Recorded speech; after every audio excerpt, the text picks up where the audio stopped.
svima, poštovani organizatori ove kulturne manifestacije, posvećene Mitrofanu Banu večeras, drage braćo i sestre. Mitrofan Ban je čovjek veoma bogate biografije, dugo i poživio,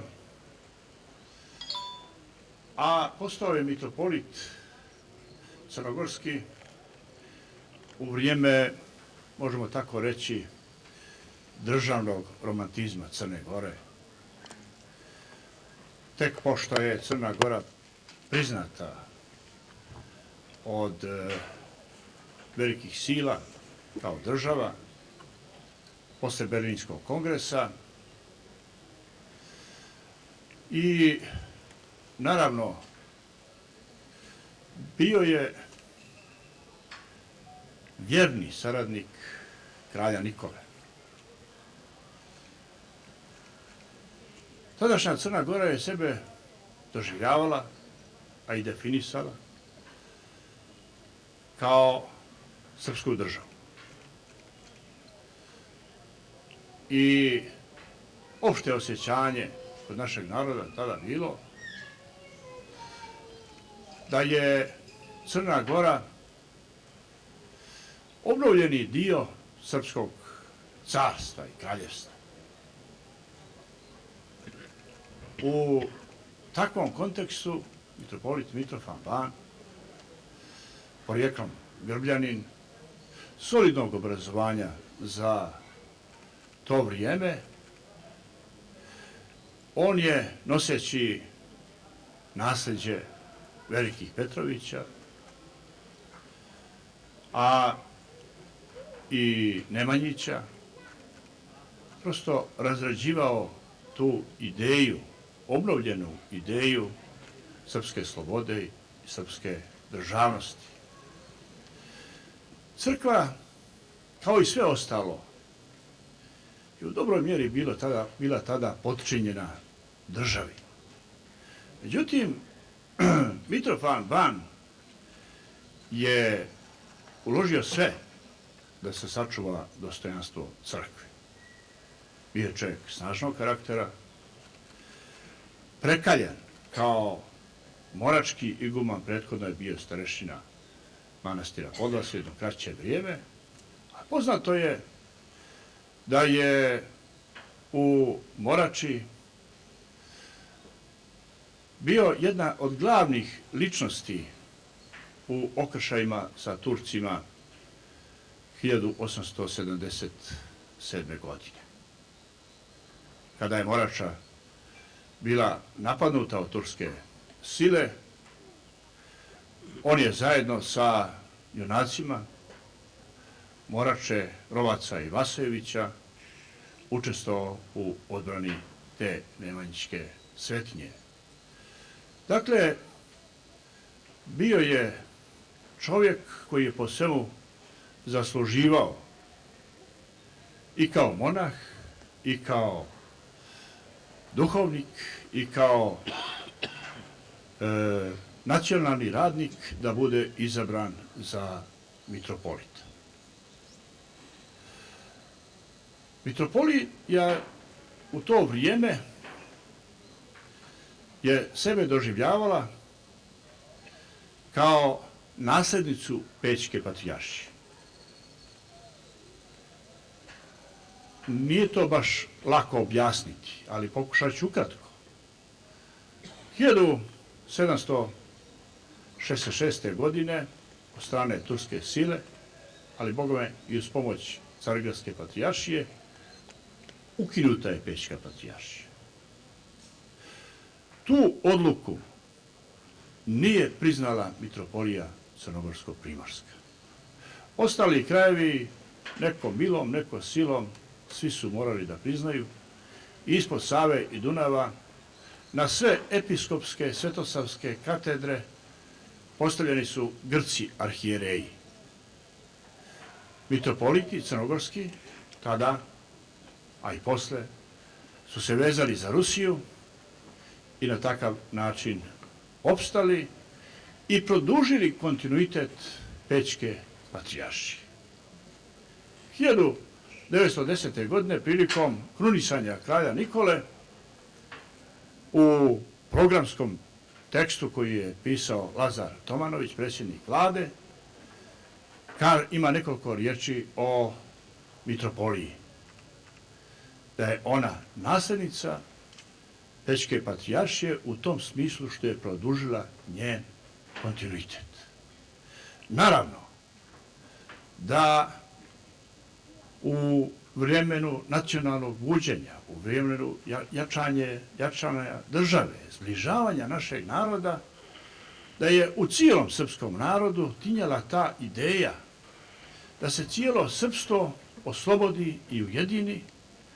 Posebno je bio cilj i kralja Srbije i kralja Crne Gore da se oslobodi Kosovo. I tu nije bilo nikakvog spora. Jedino se nijesu mogli dogovoriti kome će pripasti Prizren. Dakle, nije bilo sporno da Metohija pripadne Crnoj Gori, ali čestiti kralj Nikola tražio je i malo više. A kralj Petar, to ti ne bih mogao dati, ali da mi prvo oslobodimo pa ćemo se lako dogovoriti, i tako je zapravo i bilo. Bili su, dakle, pri kraju već arhijerejske službe Mitrofana Bana, veliki lomovi, veliki rat, nestajali države i narodi, kao što Njegoš kaže, dan i narod kao ćuku ptica. Stravični lomovi, stravično stradanje, kao što znate, da o tome sad dugo ne pričam, ali posle velikih muka i stradanja i naroda i njegove crkve došlo oslobođenje i ujedinjenje. Kralj Nikola bio u egzilu, na Podgoričkoj skupštini donešena odluka da mu se zabrani povratak u Crnu Goru, zato što je narod sve te patnje, otkad je on otišao i otkad je okupirana Crna Gora, nekako tako doživio da je za sve to kriv kralj Nikola. Sav svoj gnjev je usmjerio na njega. I prosto je to bilo, mora se razumjeti u kontekstu toga vremena.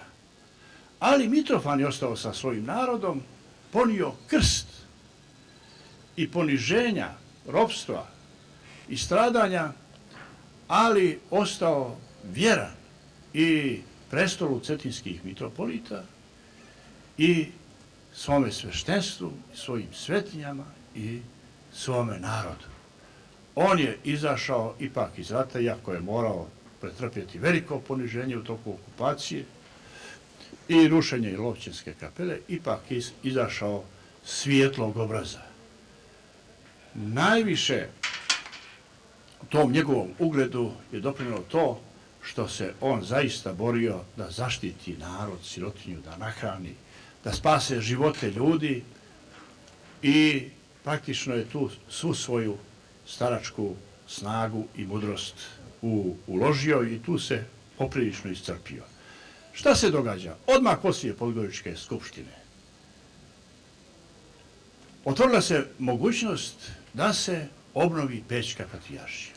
Prvi korak je bio da na inicijativu Mitrofana Bana, naravno i Gavrila Dožića i ostalih arhijereja koji su tada bili u Crnoj Gori, da se donese odluka Svetog arhijerejskog sinoda da se, baš tako kaže, Srpska pravoslavna crkva u Crnoj Gori sjedini sa Srpskom pravoslavnom crkvom u Srbiji. I naravno, time je dat jedan dobar signal da treba dalje raditi na obnovi Pećke patrijaršije. Ono što posebno uvijek sa ponosom ističemo, starac Mitrofan Ban, najstariji tada arhijerej Srpske pravoslavne crkve, izabran je za predsjednika Središnjeg sabora koji je obnavljao patrijaršiju. Zapravo, već su se pokrajinske, kako su zvali, crkve, Karlovačka mitropolija, Beogradska mitropolija, Sarajevska mitropolija i ostale eparhije, da vas sad s time ne zamaram, one su stupile u kanonsko, liturgijsko i administrativno jedinstvo, već tim činom i naglasili da se to jedinstvo ne izvodi na taj način da se neka od tih pokrajinskih crkava pokorava drugoj, nego se objedinjuju jer su sve zajedno dale veliki doprinos oslobođenju i ujedinjenju i imaju podjednako važnu ulogu u obnovi Pećke patrijaršije. Naravno, moglo se malo između redova pročitati da mitropolija Crnogorsko-primorska ima posebne zasluge jer ona je čuvala kontinuitet Pećke patrijaršije. Može se to na neki način reći i za Karlovačku mitropoliju, ali Karlovačka mitropolija je doživljavana kao crkva srpskog naroda u Austro-Ugarskoj, na neki način gledano je na nju kroz kontekst Austro-Ugarske monarhije. Austro-Ugarska monarhija nije baš bila omiljena, naročito kod Srba ispod Save i Dunava, a bogme posle Velikog rata nigdje u srpstvu. Mitrofan Ban, već ostario i iznemogao, uložio je sve da se obnovi Pećka patrijaršija. I to se išlo baš sa tom retorikom. Obnavlja se Srpska pravoslavna crkva, obnavljamo staru Pećku patrijaršiju. Posle izvjesnog vremena, to je već 19. godina, on je zanemogao, morao je otići na liječenje i posle godinu dana, već pred smrt, nekoliko mjeseci pred smrt, on smireno podnosi ostavku na mjesto predsjednika središnjeg odbora, ali ostaje njegovim članom. Posle toga se vrlo brzo upokojio. Evo, za nekoliko nedelja bit će godišnjica njegovog upokojenja. Upokojio se 30. septembra 1920. godine, ali je dočekao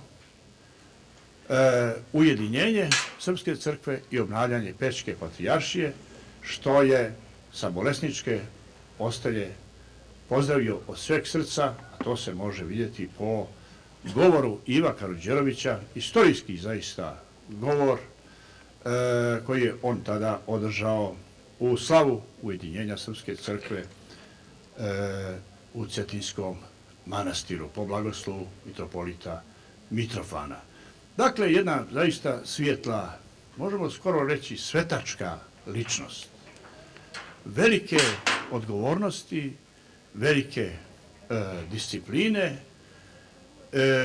i je god bio, na kojoj god dužnosti bio, imao je on više dužnosti, bio i poslanik u Skupštini Crne Gore, bio predsjednik Crvenog krsta, svuda je dao svega sebe i ostavio svijetli trag, naravno, ne samo u istoriji Crne Gore, ne samo u istoriji mitropolije, kao nasljednik velikih Petrovića, dostojni nasljednik, nego i u istoriji Srpske pravoslavne crkve i zaista blagodarim od sveg srca ovim mladim ljudima koji su pokrenuti zaista duhom Božijim pripremili ovu večerašnju predstavu o zaslužnom i nezaboravnom mitropolitu Mitrofanu Banu. Hvala lijepo.